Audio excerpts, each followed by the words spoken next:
Entropy is a measure of disorder and randomness in a system. The second law of thermodynamics states that entropy always increases over time in a closed system, meaning things tend towards greater disorder. Tenet uses the concept of inverted entropy, where the arrow of time is reversed for an object. When an object is inverted, its entropy appears to decrease, meaning it's moving towards a state of order, which is the opposite of how time normally flows. Does that help us anymore getting the film Tenet? I've just watched it for the fourth time, and I don't know if Nolan's a genius where he's thinking to himself, you know what, I'm going to make such a very complicated movie that in a number of years, when somebody watches it for the fourth time, they keep getting it. We all watch movies now and again, our favourite movies, like Heat. Heat's Last of the Mohicans, Batman's. I watch them and I know every single thing that's going on to the point where I know the words. True Romance also up there. That's one of my great repeats. And Goodfellas. But you know the story. So you think to yourself, just think to yourself, if I'm watching Tenet in 5 years' time and I'm discovering new things still, how great is that? How genius is that? But is that Christopher Nolan's aim? I don't think so.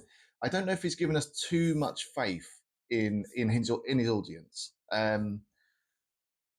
Look, you had Inception, you had Interstellar. Inception was great. Inception was great. He was able to get it. It was a dream. Look, mate, you're in a dream. You're in a dream within a dream within a dream within a dream. Okay, if you don't wake up within one of those dreams, you're trapped in that dream. Okay, all right, simple. Thank you. You get that.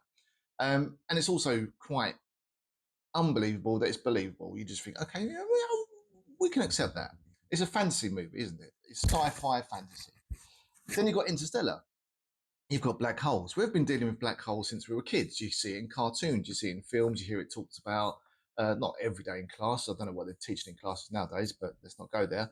Um, so yeah, black holes, we're used to that in our lives. We're just used to it. And once it's in space, who knows what's happening? We don't know enough about space. So Interstellar, you had a bookshelf. You had a bookshelf in space. Okay, fair enough. Yeah, bookshelf in space. He could just talk to his daughter in her bedroom, long distance. Yeah, so there was that, but it was just such suspended belief and black holes. You're like, okay, you get on with that. However, with Tenet, it was more about real science or possible real science, which was also having to be explained to us through the actors and through the script. And I think it lost us. I think it was the constant talk about it that really baffled me. Rather than just get on with it, they just maybe needed to simplify it. Look, mate, that's going backwards, that's going forwards. All right, it's really, just forward and backwards, yeah? That's all. But don't talk about, oh, there was, it was unreal. Right?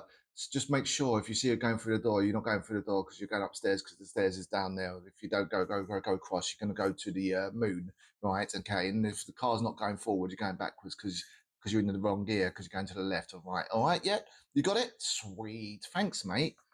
No, don't blow our mind too much. I'm trying to watch a movie. I'm trying to watch a movie.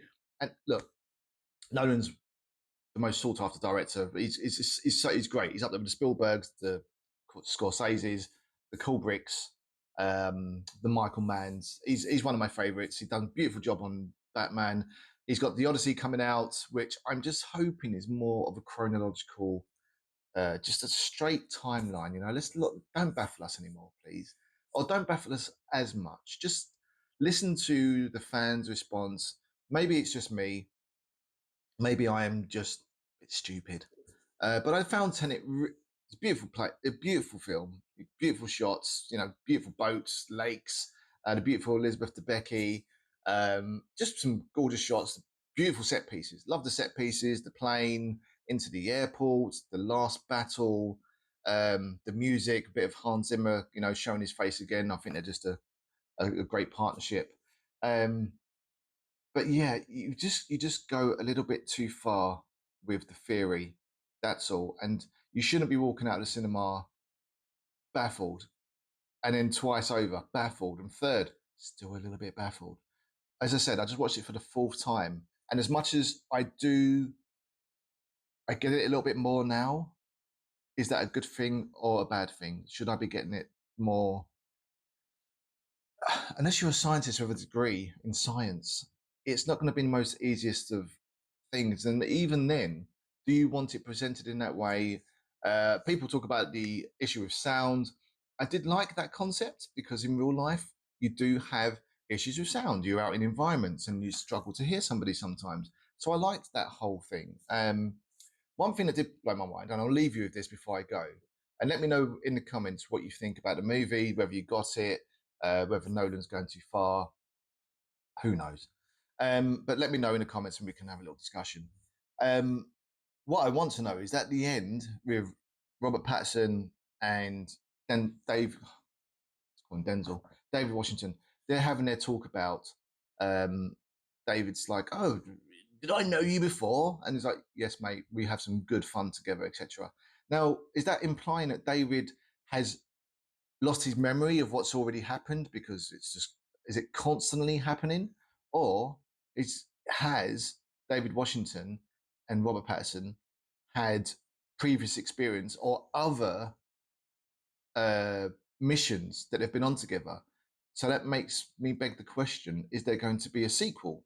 Which I think would be fantastic. It was left nicely at the end. Robert Pattinson, David Washington's character. Obviously, Robert Pattinson is Elizabeth Debicki's son in the movie. So yeah, maybe they've had some other things, and if we can see that, that'd be nice. Now that we slowly get Tenet, maybe we can just watch it happen rather than don't talk about it in the next movie. Just get on with it. But if there is going to be a sequel, that's going to be good. That's fine. That's fine. I'll allow you, Nolan. Yeah, great cast. Kenneth Branagh, fantastic as the Russian baddie.